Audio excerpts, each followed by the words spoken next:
لا حول ولا قوة إلا بالله العلي العظيم.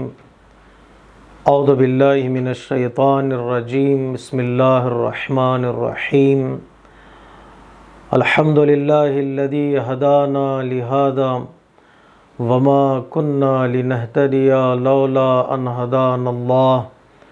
لقد جاءت رسل ربنا بالحق ثم الصلاة والسلام على سيد الأنبياء والمرسلين خاتم النبيين حبيب إله العالمين سيدنا ومولانا بالقاسم محمد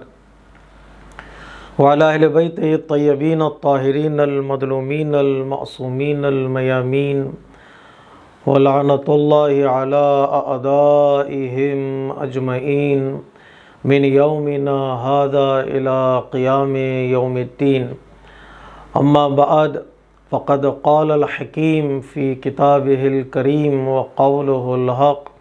بسم الله الرحمن الرحيم. ألم نشرح لك صدرك ووضعنا عنك وزرك الذي أنقض ظهرك ورفعنا لك ذكرك.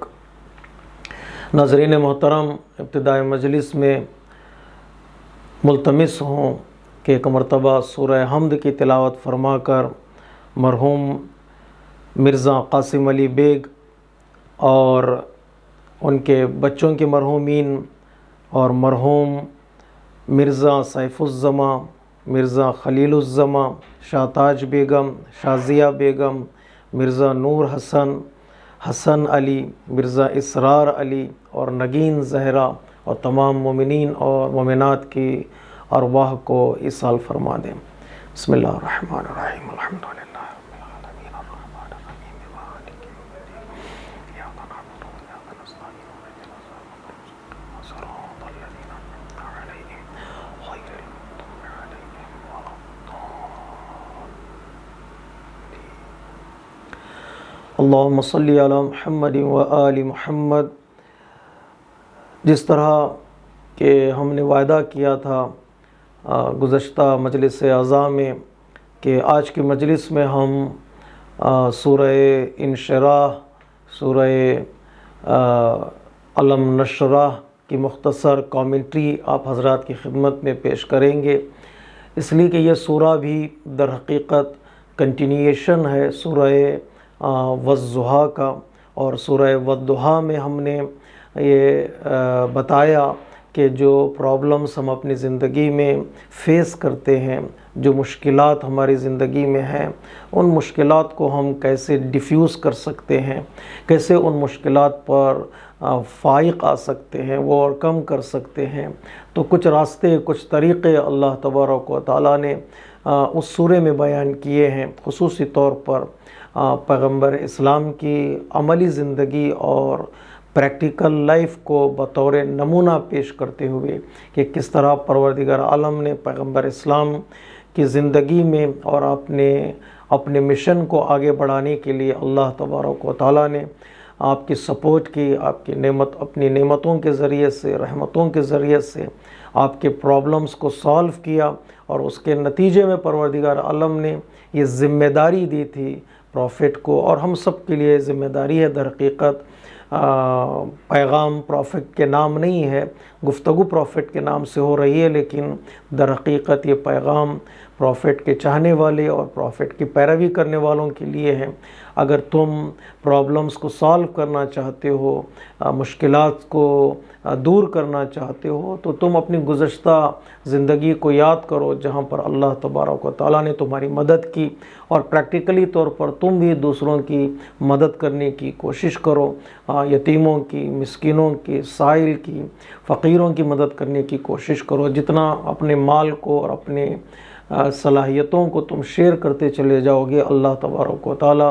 تمہارے پرابلمز کو سالو کرتا چلا جائے گا. اور اسی کے ساتھ ساتھ ہم نے اشارہ کیا وَأَمَّا بِنِعْمَةِ رَبِّكَ فَحَدِّثْ، جو اللہ تبارک و تعالیٰ نے نعمتیں عطا کی ہیں ان نعمتوں کا شکریہ ادا کرو. کہ شکر در حقیقت نعمتوں کو اور کھینچ کے لے آتا ہے. خود شکر میں اتنی طاقت ہے، اتنی اٹریکشن ہے کہ وہ نعمتوں کو کھینچ کے لے آتا ہے۔ اسی سورہ کی کنٹینیوشن یہ سورہ ہے۔ بعض ہمارے مراجع کرام بھی فقہ میں اس بات کی طرف اشارہ کرتے ہیں کہ یہ دو سورے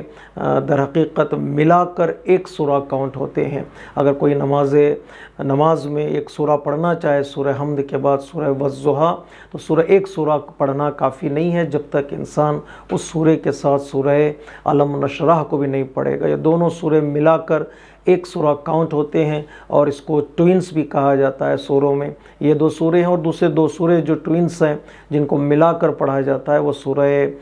فیل ہے اور سورہ قریش یا ایلاف، کہ ان دونوں کو انسان ضروری ہے کہ نماز میں ایک ساتھ پڑھے، ملا کر پڑھے۔ تو اسی سورے کی کنٹینیوشن کو اللہ تبارک و تعالیٰ اس سورے میں بتا رہا ہے کہ ہاں الم نشرح لک صدرک، جس کا آغاز ہی پیغمبر اسلام سے خطاب کرتے ہوئے ہے کہ پروردگار عالم اس سورے میں اس بات کی طرف اشارہ کر رہا ہے، ہمارے لیے بھی ایک پیغام ہے۔ وہ پیغام یہ ہے کہ مشکلات جو ہماری زندگی میں ہیں، پریشانیاں جو ہماری زندگی میں ہیں، پریشانیوں کا راہ حل کیا ہے، پریشانیوں کا سلیوشن کیا ہے، ہم کس طرح سے سالویشن اختیار کر سکتے ہیں پریشانیوں کے سائے میں رہ کر۔ میں ابتدائی میں بتا دوں کہ کچھ پریشانیاں ایسی ہیں جو نیچر کی پریشانیاں ہیں، نیچرل ڈیفیکلٹیز ہیں، ہارڈشپس ہیں، اس میں ہمارا کوئی ہاتھ نہیں ہوتا ہے، اس میں ہمارا کوئی اختیار نہیں ہوتا ہے، اس سے صرف ہمیں انسان کو فائٹ کرنا پڑے گا، اپنے ول پاور کو سٹرونگ کرنا پڑے گا تاکہ انسان اس کا مقابلہ کر سکے۔ جیسے ارتھکوئک ہے، جیسے سٹارمز ہیں، جیسے دوسری پریشانیاں جو نیچر سے کنیکٹڈ ہیں، آگ لگ جاتی ہے کہیں جنگلات میں، کہیں طوفان آ جاتے ہیں، انسان صبر کے ذریعے سے، انسان اپنے قوی ارادے کے ذریعے سے ان سے فائٹ کرنا پڑے گا، اس لیے کہ وہ پریشانیاں انسان کے اختیار میں نہیں۔ در حقیقت ان چیزوں کو ہم پریشانی کا نام بھی نہیں دے سکتے، ایون یہ وبا بھی جو ہے پینڈیمک، ہم اس کو بھی پریشانی کا نام نہیں دے سکتے، اس لیے کہ طبعی طور پر ہے کہ کوئی نئی چیز نہیں ہے کہ دنیا میں پھیل گئی ہو، کئی وائرس آئے اور کئی وائرس چلے گئے، اور کئی وائرسوں کا اثر، بیماریوں کا اثر آج تک باقی ہے، وہ ہمارے اختیار میں نہیں ہے، بس انسان صبر کے ذریعے سے، حوصلے کے ذریعے سے ان کا مقابلہ کرے۔ اور کچھ پریشانیاں انسان کے پرسنل لائف میں آتی ہیں، جیسے میری زندگی میں ڈسپلن نہ ہونے کی وجہ سے پریشانی، پلاننگ کی نہ ہونے کی وجہ سے پریشانی آتی ہے، کچھ مشکلات میرے اپنے ہی ارادے کی کمزوری کا نتیجہ ہے، یا کمپلیکس کا نتیجہ ہے کہ انسان اپنے آپ کو کم سمجھتا ہے، اپنے قابلیت کو کم سمجھتا ہے، اپنے ظرف کو کم سمجھتا ہے، پلان نہیں بناتا، یا سستی کی وجہ سے، یا کاہلی کی وجہ سے، یا مستی کی وجہ سے انسان جو ہے پریشانیاں اپنی زندگی میں وہ خود اپنے ہاتھوں سے لے کر آتا ہے۔ جیسے میری صحت اگر بگڑتی جا رہی ہے کسی کھانے کی وجہ سے، کسی خاص ریزن کی وجہ سے، تو وہ میرے اختیار میں ہے، میں چاہوں تو پلاننگ کے ذریعے، ڈسپلن کے ذریعے، ڈٹرمنیشن کے ذریعے سے میں ان پریشانیوں کو دور کر سکتا ہوں، میں اپنی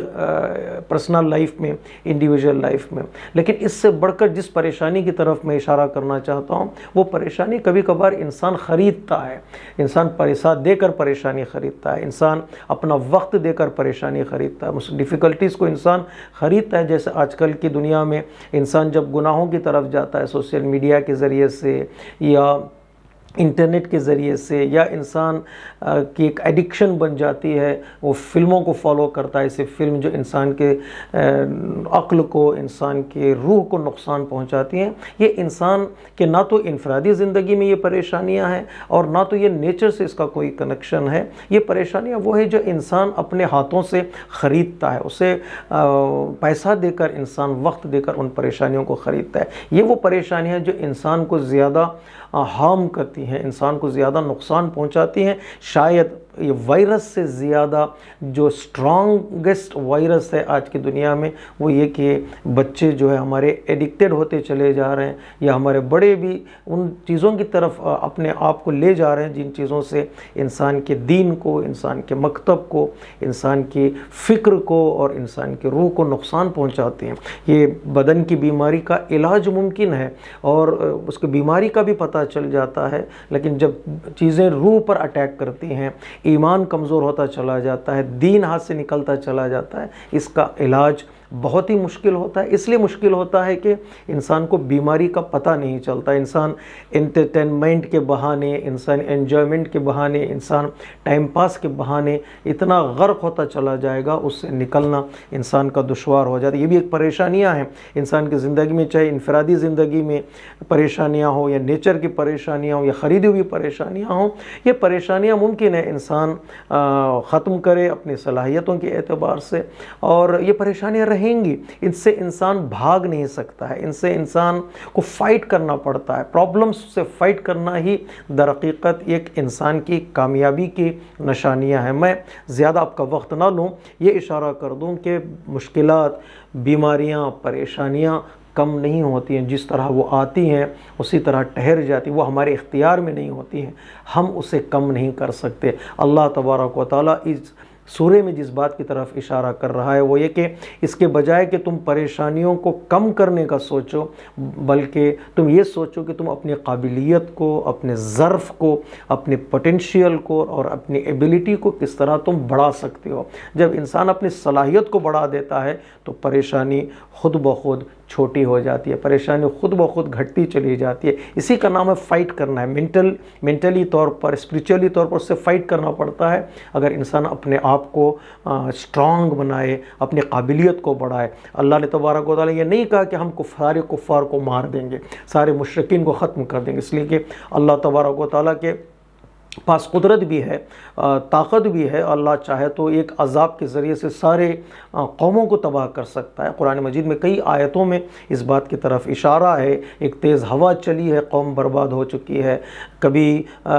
پہاڑ کے ذریعے سے، کبھی زلزلوں کے ذریعے سے اللہ نے قوموں پر عذاب نازل کیا ہے۔ اللہ یہ نہیں کہہ رہا ہے کہ ہم چاہیں تو اے رسول سارے پریشانیوں کو تم سے دور کر دیں گے، پریشانیاں رہیں گی، آتی رہیں گی، جاتی رہیں گی، لیکن تم اپنی ظرفیت کو، تم اپنی قابلیت کو اتنا مضبوط کرو کہ پریشانی تمہاری زندگی پر اثر نہ کرے، پریشان مصیبت تمہاری زندگی پر اثر نہ کرے، اس سے فائٹ کرنے کا ذریعہ ڈھونڈو، اس سے مقابلہ کرنے کا طریقے تلاش کرو۔ کون سا طریقہ ہے جو پریشانیوں سے انسان مقابلہ کر سکتا ہے؟ پروردگار عالم کہہ رہا ہے الم نشرح لک صدرک، دل کو قوی بناؤ، دل کو ایکسپینڈ کرو، دل کو اوپن کرو کہ دل تمہارا تیار ہو جائے، اس پریشانیوں کو لے اور اسے اپنے اندر ڈیزالو کرے، یہ ڈیفیوز کرے اور انسان آگے بڑھنے کی کوشش کرے۔ اس دنیا میں انسان کے لیے لوگ کئی رکاوٹیں ڈال دیتے ہیں، کئی بیریئرز کھڑی کر دیتے ہیں۔ پیغمبر اسلام کی زندگی میں دیکھیے گا آپ صلی اللہ علیہ وآلہ وسلم کہ لوگوں نے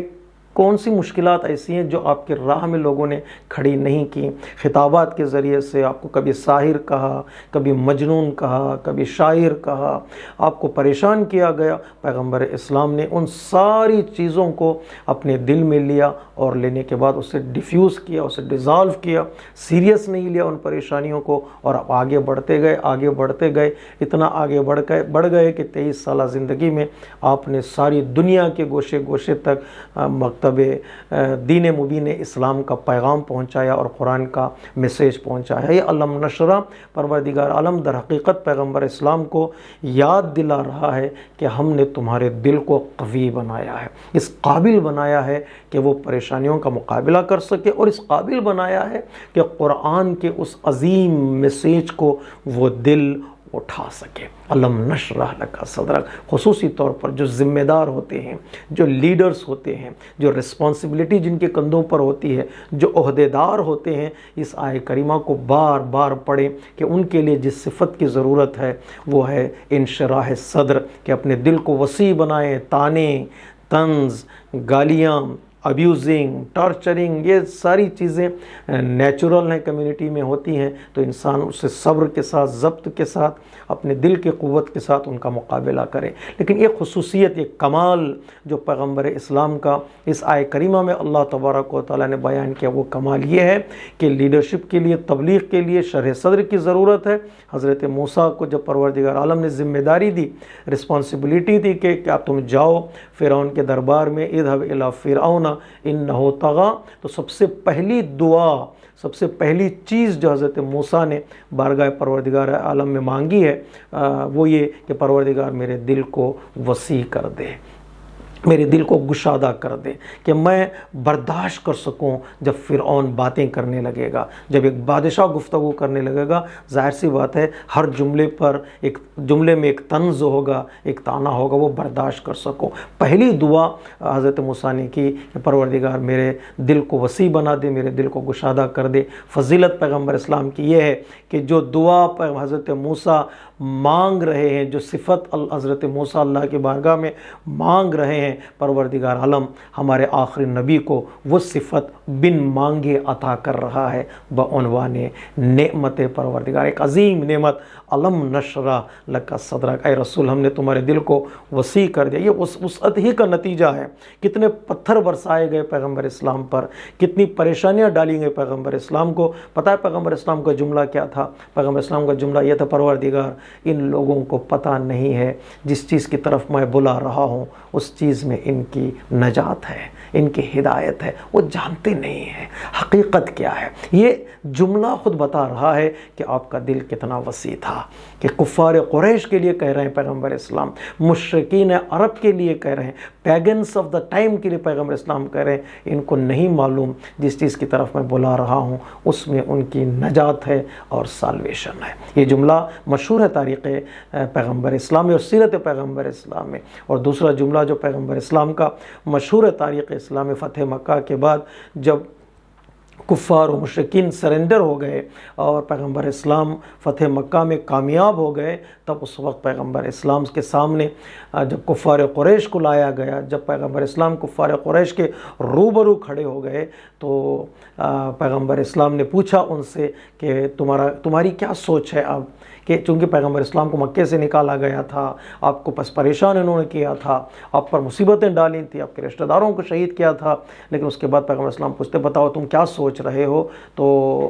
کفار قریش نے کہا تم کریم ہو اور خاندان کرامت سے تمہارا تعلق ہے۔ تو حضرت پیغمبر اسلام نے فرمایا آج میں وہی کہوں گا جو میرے بھائی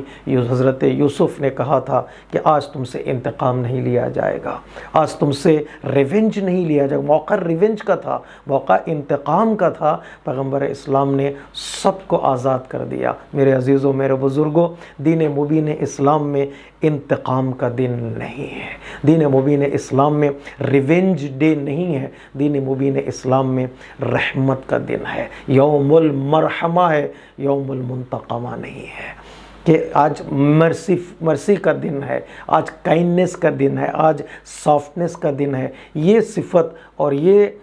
کمال جو پیغمبر اسلام نے دکھایا ہے وہ شرح صدر کا نتیجہ ہے۔ علم نشرح لک صدرک، خصوصی طور پر بعد میں آنے والی مصیبتیں، بعد میں آنے والی پریشانیوں کو برداشت کرنے کے لیے وہ شرح صدر کی ضرورت ہے۔ ایسی مصیبتیں پیغمبر اسلام کی زندگی میں آئی، ایسی جنگیں کفار قریش نے پیغمبر اسلام کی زندگی میں کھڑی کی تھیں کہ وہ کمر شکن تھی۔ قرآن کہتا ہے وہ مصیبتیں کمر توڑ دینے والی ہیں۔ وَوَضَعْنَا عَنْكَ وِزْرَكَ، جو وزن بوجھ تھا تمہارے پاس اس بوجھ کو ہم نے ہلکا کر دیا، اس بوجھ کو ہم نے اٹھا لیا کہ تم سیدھے چل سکتے تھے، تم طاقتور بن سکتے تھے۔ اسی بوجھ کو اٹھانے کے بعد اس میں ہم نے تمہاری مدد کی۔ الَّذِي أَنْقَضَ ظَهْرَكَ، وہ بوجھ تمہاری کمر کو توڑ دینے والا تھا۔ وہ مصیبتیں جو تمہیں دعوت دے رہی تھی کہ ہار مان لی جائے اور رک جائے انسان، لیکن ہم نے ان مصیبتوں کو اٹھا لیا۔ کن چیزوں کے ذریعے سے اٹھا لیا؟ اللہ تبارک و تعالیٰ نے کن چیزوں کے ذریعے سے ان مصیبتوں کو دور کر دیا؟ میں دعوت دیتا ہوں مومنین سے، مومنین کو اور مسلمانوں کو خصوصی طور پر، جو غدیر سے دور ہیں، جو مولا کائنات کے فضائل سے دور ہیں، کمالات سے دور ہیں، وہ آئیں اس سورہ کو ایک مرتبہ پھر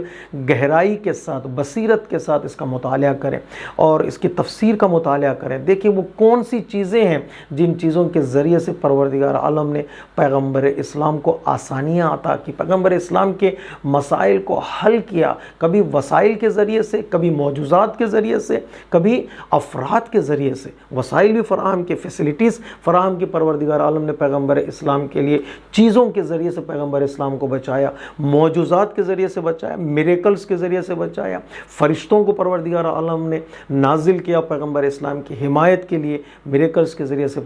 مدد کی۔ لیکن سب سے بڑی مدد جو پروردگار عالم نے پیغمبر اسلام کی ہے وہ وسیلے کے ذریعے سے ہے۔ وہ وسیلہ کون ہے؟ وہ وسیلہ کوئی نہیں ہے جو نظر آتا ہے میدان میں سوائے حضرت علی ابن ابی طالب علیہ السلام ہے، کہ پیغمبر اسلام کے لیے ہر مشکل میں ساتھ دینے والے، ہر پریشانی میں ساتھ دینے والے، اپنی جوانی کو آگے رکھ کر پیغمبر اسلام کو پروٹیکٹ کرنے والے اور حفاظت کرنے والے مولا کائنات علی ابن ابی طالب علیہ السلام ہے۔ پروردگار عالم اسی کی طرف اشارہ کر رہا ہے۔ جو مصیبتیں کمر شکن تھیں علی ابن ابی طالب کے ذریعے سے ہم نے تمہاری مشکلوں کو آسان کر دیا۔ ایک فرد ہے جو تمام پیغمبر اسلام کے مشن کو اور میسیج کو پروٹیکٹ کرنے والا بن گیا، چاہے وہ بستر ہو، چاہے وہ میدان ہو، چاہے وہ گھر ہو، چاہے وہ جنگ ہو، چاہے وہ صلح ہو۔ کون سا ایسا میدان ہے، کون سا ایسا موقع ہے جہاں پر مولا کائنات نے پیغمبر اسلام کی مشکل کشائی نہیں کی، پیغمبر اسلام کی مشکل میں آپ کا ساتھ نہیں دیا؟ پروردگار کہتا ہے ہم نے تمہارا ساتھ دیا ہے، اس لیے کہ علی کے کام کو، علی کے جہاد کو، علی کے قربانیوں کو پروردگار عالم نے ایکسیپٹ کر لیا ہے اور اس کو اپنی ذات سے پروردگار عالم نے منسوب کر دیا۔ اے رسول، ہم نے تمہاری مدد کی علی ابن ابی طالب کے ذریعے سے، ہم نے تمہاری مدد کی معجزات کے ذریعے سے، تمہاری قابلیت کو بڑھایا کہ تم ان ساری چیزوں کو برداشت کر سکتے ہو۔ اس کے بعد پروردگار عالم کہتا ہے وَرَفَعْنَا لَكَ ذِكْرَكَ، نہ تنہا ہم نے تمہارے لیے شرح صدر عطا کیا اور تمہاری مشکلات کو آسانیوں میں بدل دیا۔ اے رسول، ہم نے تمہارا نام اور تمہارا ذکر بہت بلند کر دیا ہے۔ کائنات میں سب سے عظیم اور بلند تر انسان ہے پیغمبر اسلام حضرت محمد مصطفیٰ صلی اللہ علیہ وآلہ وسلم، اس سے بڑھ کر کوئی بشر اس دنیا میں نہیں ہے۔ بعد از خدا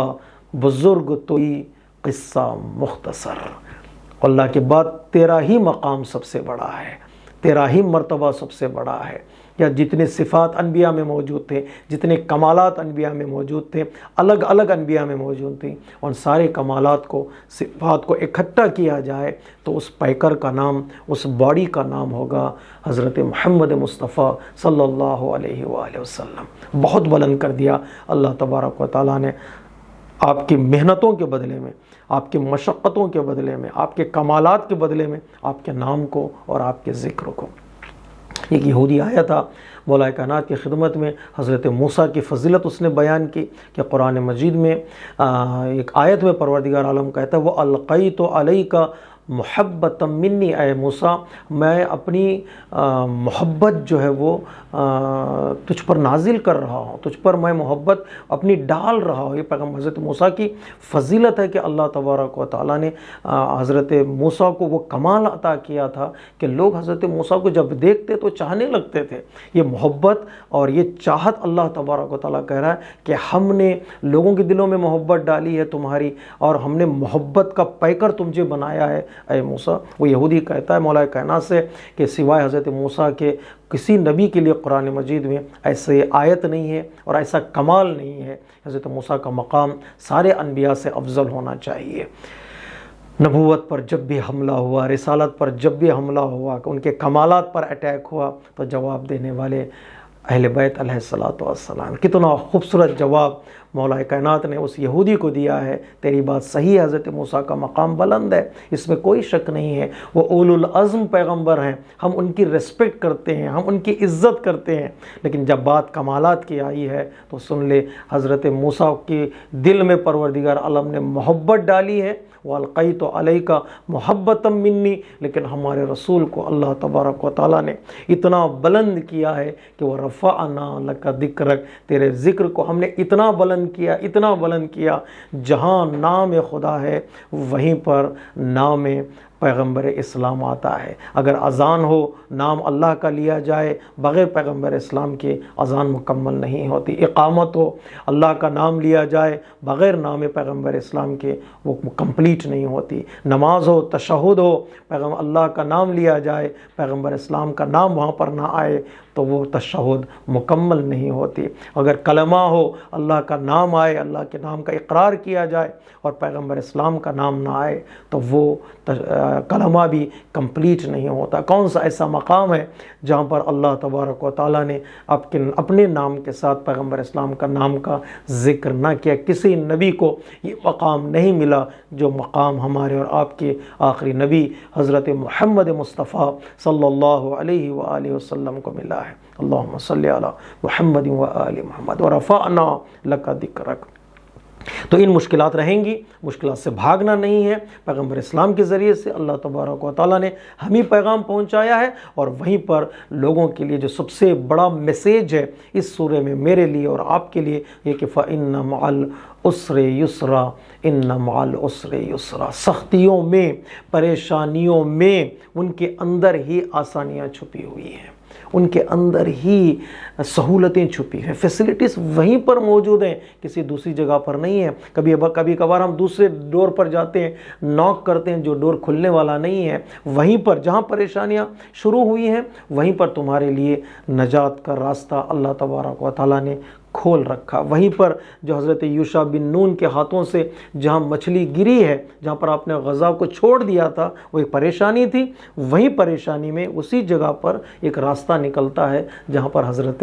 خضر سے ملاقات ہوتی ہے۔ جہاں پریشانیاں ہیں وہیں پر آسانیاں چھپی ہوئی ہیں۔ پروردگار عالم کہتا ہے پریشانیاں ہوں گی لیکن اسی کے اندر تم آسانیوں کو تلاش کرو۔ فَإِنَّ مَعَ الْعُسْرِ يُسْرًا۔ ان پریشانیوں میں تمہارے لیے آسانیاں اس اعتبار سے کہ تمہاری قابلیت، تمہارا پوٹینشیل، تمہاری ایبیلٹی ابھر کر سامنے آتی ہے، تم مقابلہ کرنے کے لیے تیار ہو جاتے ہو اگر آسانیوں کے لیے تلاش کرنے کے لیے نکلو۔ تاکید کر رہا ہے پروردگار، ایک پرنسپل ہے اللہ تبارک و تعالیٰ کا کہ پریشانیاں زندگی کا لازمہ ہے، اس کے اندر تم فیسلٹیز کو، آسانیوں کو ڈھونڈو، تمہارے اندر وہ آسانیاں مل جائیں گی، وہ نجات بھی مل جائے گی جس نجات کی تم تلاش میں۔ ہاں کبھی کبھار ہم جسے نجات سمجھتے ہیں وہ نجات نہیں ہے، ہم جسے سالویشن سمجھتے ہیں وہ سالویشن نہیں ہے۔ ممکن ہے کبھی کبھار اللہ کی مصلحت یہ ہو کہ پریشانیوں میں میرے لیے کچھ نقصانات بھی اٹھانے پڑیں گے، جس کو ہم قربانی کا نام دیتے ہیں، سیکریفائسز کا نام دیتے ہیں۔ اس کے مقابل میں پروردگار عالم کی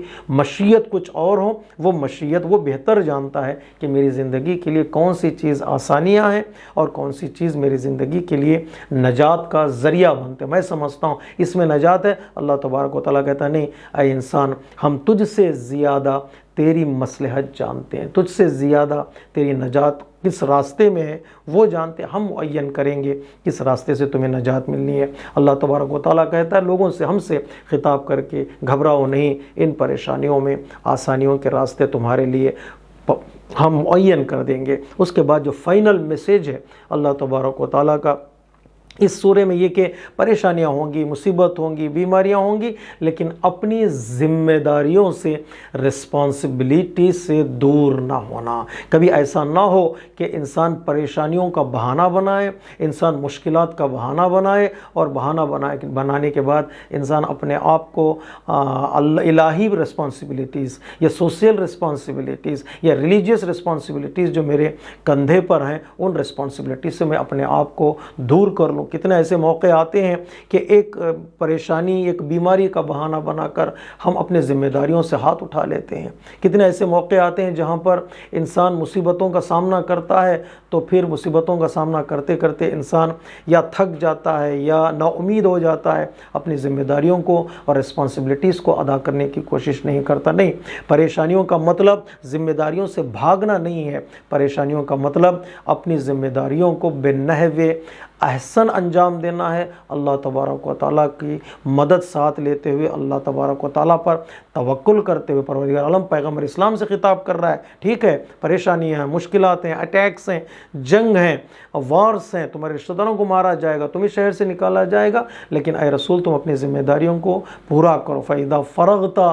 فَانْصَبْ۔ جب پریشانیوں سے فارغ ہونا، جب اپنے کام سے فارغ ہونا تو اپنے پریشانی اور رسپانسبلٹیز کی طرف توجہ کرو۔ فَانْصَبْ، بعض علماء کرام اس بات کی طرف اشارہ کرتے ہیں جب تمہارا نبوت کا کام پورا ہو رہا ہے، جب تمہاری رسالت کا کام پورا ہو رہا ہے، اے رسول اب امامت کا اعلان کرو، اب امام کا اعلان کرو، فنصب یعنی منصوب کرو ایک فرد کو جو تمہارا جانشین بن سکے، سکسیسر بن سکے، جو تمہارے مشن کو آگے بڑھانے والا ہو۔ بس علماء کرام کہتے ہیں یہ آیت جو ہے در حقیقت امامت کے اعلان کی آیت ہے، در حقیقت یہ ولایت کے اعلان کی آیت ہے۔ فَإِذَا فَرَغْتَ فَانْصَبْ وَإِلَىٰ رَبِّكَ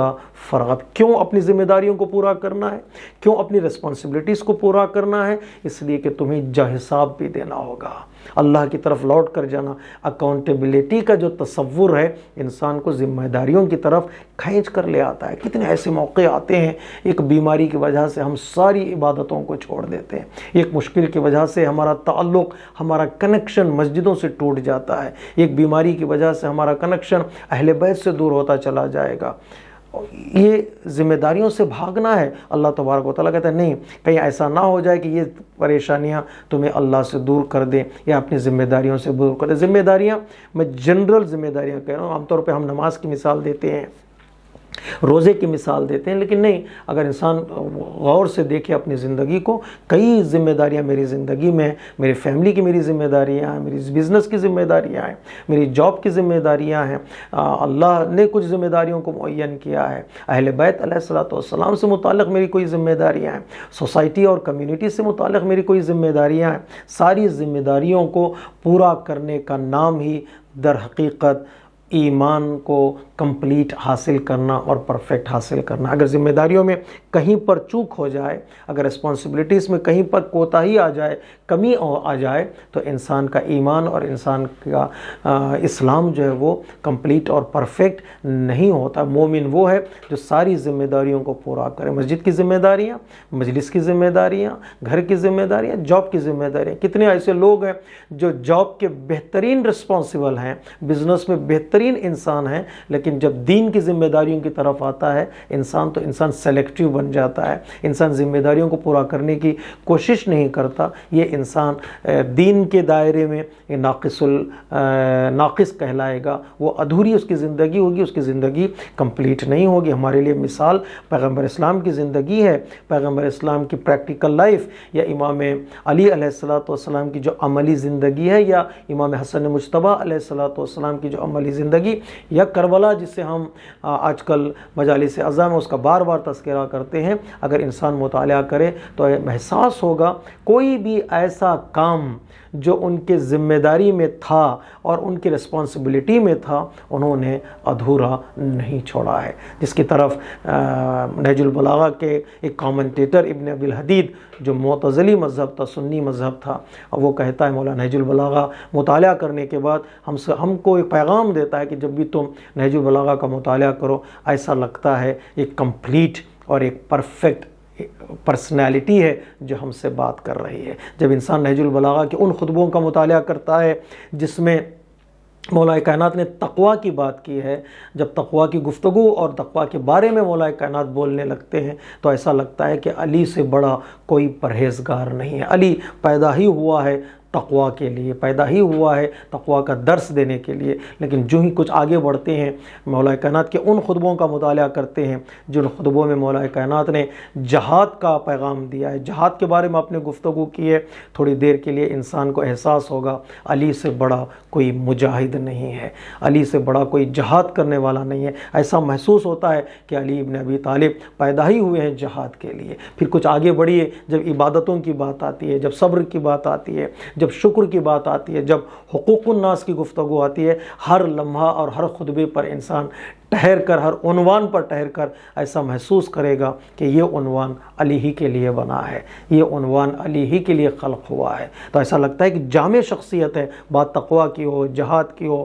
صبر کی ہو، شجاعت کی ہو، سخاوت کی ہو، حق اللہ کی ہو اور حق الناس کی ہو، ایک کمپلیٹ اور پرفیکٹ پرسنالٹی ہمیں نظر آتی ہے۔ تبھی تو سبق انہوں نے دیا ہے۔ چاہے ہم عبادتوں کی فہرست لیں اور عبادتوں کی فہرست میں اہل بیت علیہ الصلوۃ والسلام کو تلاش کریں، چاہے فضائل کی ایک فہرست لکھیں کمالات کی ایک فہرست لکھیں، کمالات میں اہل بیت علیہ الصلوۃ والسلام کو تلاش کریں، چاہے وہ کمالات انبیاء کے کمالات ہوں، چاہے وہ کمالات انسانی کمالات ہوں، چاہے وہ فضائل جو دنیا والے جس کو فضیلت سمجھتے ہیں، کسی بھی رخ پر اہل بیت علیہ الصلوۃ والسلام کی زندگی میں کوئی کمی نظر نہیں آتی۔ تبھی تو وہ ہمارے لیے پرفیکٹ لیڈر بنے ہیں، تبھی تو ہمارے لیے وہ امام بنے ہیں۔ نماز کا تذکرہ ہو تو اگر ہم علی کا تذکرے کے بغیر نماز کا تذکرہ ختم نہیں ہوتا ہے، چاہے روزے کی بات ہو، حج جہاد کی بات ہو، زکوٰۃ کی بات ہو، ہر رخ پر یہ وہ پرسنالٹیز ہیں جو ہمارے لیے اسوہ حسنہ ہے۔ آج کے شب جو ہم دو معصوموں کا تذکرہ کر رہے ہیں، پیغمبر اسلام اور امام حسن مجتبیٰ علیہ الصلوۃ والسلام، ان دونوں پرسنالٹیز کا اگر انسان مطالعہ کرے، یقین کرے گا انسان کہ اس سورے کے سائے میں نہ تنہا انہوں نے مشکلات کا مقابلہ کیا، پریشانیاں کا مقابلہ کیا، پریکٹیکلی طور پر یہ پروف کیا کہ اس مشکلات کی دنیا میں ایک کامیاب اور یہ خوبصورت زندگی گزاری جا سکتی ہے، کہ 1400 سال کے بعد ان کا تذکرہ ہم آج بڑے ہی شوق کے ساتھ، بڑے ہی اطمینان کے ساتھ کرتے ہیں اور فخر کے ساتھ کہتے ہیں کہ پیغمبر اسلام ہمارے نبی ہیں اور امام حسن مجتبیٰ ہمارے امام ہیں، ہمارے لیڈر ہیں۔ ان کی زندگیوں میں کوئی عیب، ان کی زندگی میں کوئی کمی، ان کی زندگی میں کوئی نقص، ان کی زندگی میں کوئی شارٹ کمنگز انسان کو نظر نہیں آتی ہیں۔ کیوں نہ ہو، پروردگار عالم نے ان کی زندگیوں کو ہمارے لیے اسوہ حسنہ قرار دیا۔ لقد کان لکم فی رسول اللہ اسوۃ حسنہ، وداؤٹ اینی کنڈیشن یہ تمہارے لیے رول ماڈل ہے، کوئی شرط اس میں نہیں ہے۔ امام حسن مجتبیٰ کی زندگی بھی ہمارے لیے رول ماڈل۔ اگر مکمل پیغمبر اسلام کی اخلاقی زندگی، پیغمبر اسلام کی سخاوت مندانہ زندگی یا پیغمبر اسلام کی صلح پسندانہ زندگی کو دیکھنا چاہتے ہو تو امام حسن مجتبیٰ علیہ الصلوۃ والسلام کو دیکھو۔ خود پیغمبر اسلام نے فرمایا، میری زندگی کا آدھا نمونہ، میری زندگی کا ہاف آف لائف میری امام حسن مجتبیٰ اور میری آدھی زندگی امام حسین علیہ الصلوۃ والسلام ہے۔ دونوں زندگیاں مل کر دو اماموں کی یہ پیغمبر اسلام کی کمپلیٹ لائف بناتے ہیں۔ امام حسن مجتبیٰ کی زندگی کا مطالعہ کرے انسان، فضائل میں بھی، مصائب میں بھی، بات صلح حدیبیہ کی ہو یا صلح حسن مجتبیٰ کی ہو، بات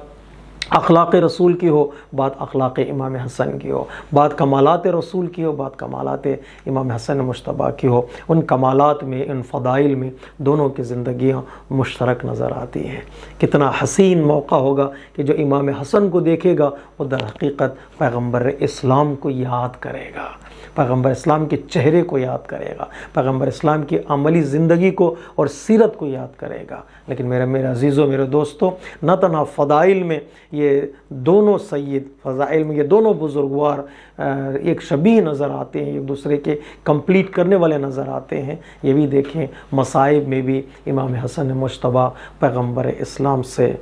کے شریک اور پیغمبر اسلام کے شبیہ ہیں۔ جو مصیبتیں پیغمبر اسلام نے برداشت کی اپنی زندگی میں، اسی طرح کی مصیبتیں امام حسن مجتبیٰ کی زندگی میں بھی ہمیں نظر آتی ہیں۔ پیغمبر اسلام کو گھر میں پریشانی ہوئی، بعض علماء نے اس بات کی طرف اشارہ کیا ہے کہ آپ کے گھر والوں نے آپ کو زہر دیا تھا، اور امام حسن مجتبیٰ اس مصیبت میں پیغمبر اسلام کے ساتھ شریک ہے کہ آپ کے گھر والوں نے آپ کو زہر دیا ہے۔ کتنا درد بھرا جملہ کسی خطیب نے کہا ہے، جب انسان کو باہر مصیبت ہوتی ہے یا باہر مصیبت نازل ہوتی ہے تو وہ گھر میں آتا ہے، اپنی مصیبت کو شیئر کرتا ہے، اس کا من اور اس کا دل ہلکا ہو جاتا ہے۔ لیکن امام حسن مجتبیٰ کی سب سے بڑی مصیبت یہ کہ باہر بھی مصیبت تھی اور گھر والوں نے آپ پر مصیبت ڈھائی ہے، گھر والوں نے آپ کو زہر دے دیا ہے۔ تو جائے امام حسن مجتبیٰ تو کہاں جائے، بتائے تو کس سے بتائے؟ امام حسن مجتبیٰ کو زہر دیا گیا، پیغمبر اسلام کے دانتوں کو شہید کیا گیا، پیغمبر اسلام کی پیشانی کو زخمی کیا گیا۔ اس مصیبت میں بھی امام حسن مجتبیٰ آپ کے ساتھ ہیں، آپ کے ران مبارک پر خنجر چلایا گیا، آپ کے بدن کو زخمی کیا گیا۔ پیغمبر اسلام کے خلاف لوگوں نے جملات استعمال کیے، پیغمبر اسلام کے خلاف لوگوں نے کچھ ایسے القاب استعمال کیے جس سے پیغمبر اسلام کی روح کو تکلیف پہنچتی تھی، اسی طرح کے القاب امام حسن مجتبیٰ کے لیے استعمال کیے گئے جس کی وجہ سے آپ کی روح کو تکلیف ہوتی تھی۔ پیغمبر اسلام کا جنازہ بھی لوگوں نے اس شان سے نہیں اٹھایا جس شان سے اٹھانا چاہیے تھا۔ امام حسن کے جنازے کی بھی لوگوں نے وہ بے احترامی کی جو تاریخ اسلام میں ثبت ہے۔ امام حسن مجتبیٰ کی مصیبتوں میں بھی پیغمبر اسلام کی مصیبتیں نظر آتی ہیں، اور امام حسن مجتبیٰ کو زہر دیا گیا، وہ زہر جو روم سے منگوایا گیا تھا، اور اتنا ایسا قوی زہر تھا، ایسا سٹرونگ زہر پائزن تھا وہ، کہ خود روم کے بادشاہ نے خط لکھا تھا معاویہ کو، دیکھو یہ زہر کبھی کسی انسان کو نہ دینا، اگر ایک زہر کا ایک قطرہ بھی کسی حوض میں ڈال دیا جائے تو اس حوض کی ساری مچھلیاں مر جائیں گی، یہ زہر کسی انسان کو نہ دینا۔ وہ زہر امام حسن مجتبیٰ کو کھلایا گیا، جو یہ زہر امام کے بدن پر اثر کیا، امام کے جگر کے ٹکڑے کٹ کٹ کر تشت میں گرنے لگے۔ امام کی جب اس مصیبت کو امام حسین نے دیکھا، امام حسین کی آنکھوں میں آنسو آئے، امام کی حسین کی آنکھوں سے آنسو گرنے لگے۔ امام حسن مجتبیٰ نے جو ہی دیکھا کہ اپنے بھائی حسین کی آنکھوں میں آنسو ہیں، تو امام حسن مجتبیٰ نے کہا بھیا صبر کرنا، آج مجھ پر مصیبت آئی ہے، زہر کے ذریعے سے میرا جگر ٹکڑے ٹکڑے ہو چکا ہے، لیکن میرے ساتھ تم ہو اور میرا بھائی عباس ہے، لیکن میرے بھائی حسین جس وقت تم پر مصیبت آئے گی تمہارے ساتھ کوئی نہ ہوگا، نہ میں رہوں گا نہ عباس ہوں گے۔ وہ مصیبت کا جو مشہور جملہ ہمارے بچوں کو یاد ہے، امام حسن مجتبیٰ نے فرمایا لا یوم کیومک یا ابا، جو دن تجھ پر آنے والا ہے حسین ویسا دن کسی پر نہ آیا تھا اور نہ آئے گا، تو اکیلا ہوگا، دشت میں کربلا میں تیرے سینے پر شمر ستمگر سوار ہوگا، ارے کوئی بچانے والا نہیں ہوگا، کوئی ترس کھانے والا نہیں ہوگا۔ امام رضا علیہ السلام نے جب فرمایا میرے جد کو اس عالم میں قتل کیا گیا، ذبح کیا گیا، تو امام نے ایک لفظ استعمال کیا صبرن، حالت صبر میں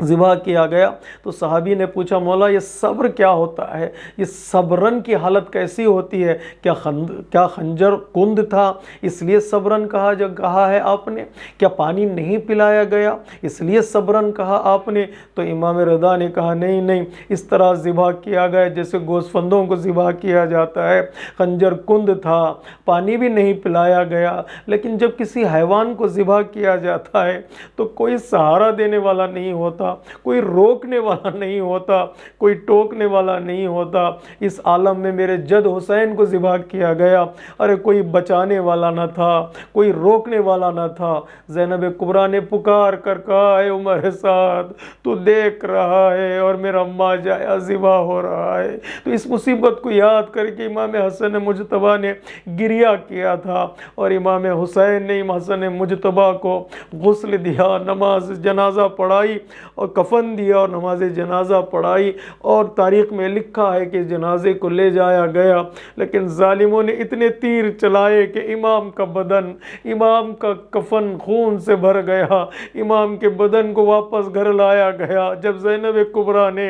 امام حسن مجتبیٰ کے جنازے کو آتے ہوئے دیکھا تو دوڑ کر حسین کے قریب گئی، بھیا یہ کیا ہو گیا؟ ارے ہم نے تاریخ میں نہیں سنا تھا کہ کوئی جنازہ گھر واپس آئے گا۔ جب جنازے کی حالت دیکھی تو بین شروع کیا، بھائی حسن یہ تیرے ساتھ کیا ہو گیا؟ کفن کو بدلا گیا۔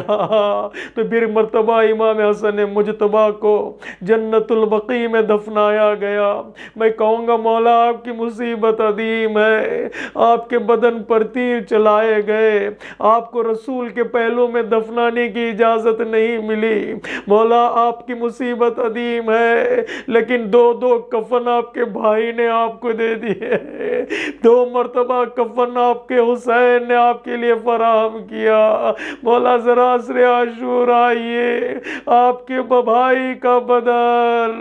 دشت کربلا میں ایک بے گورو کفن پڑا ہے، ارے کوئی نہیں جو بدن پر کپڑا ڈال دے، ارے کوئی نہیں جو بدن پر آسرا کر سکے۔ اس لیے زینب کبریٰ نے جب جنازے کی حالت دیکھی تو پکار کر کہا بھیا حسین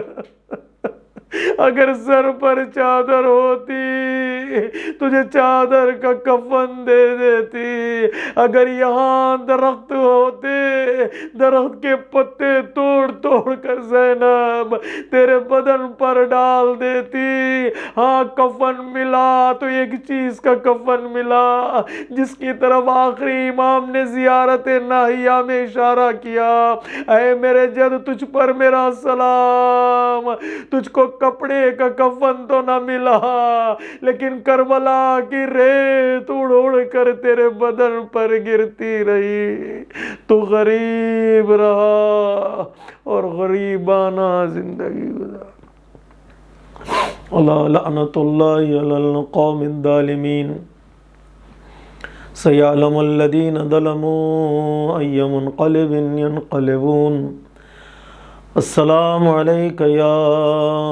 ابا عبد اللہ وعلی الارواح التي حلت بفنائک، علیک منی سلام اللہ ابدا ما بقیت وبقی اللیل والنہار، ولا جعله اللہ آخر العہد منی لزیارتکم۔ السلام علی الحسین وعلى علي بن الحسين وعلى أولاد الحسين وعلى أصحاب الحسين۔ ماتم حسین۔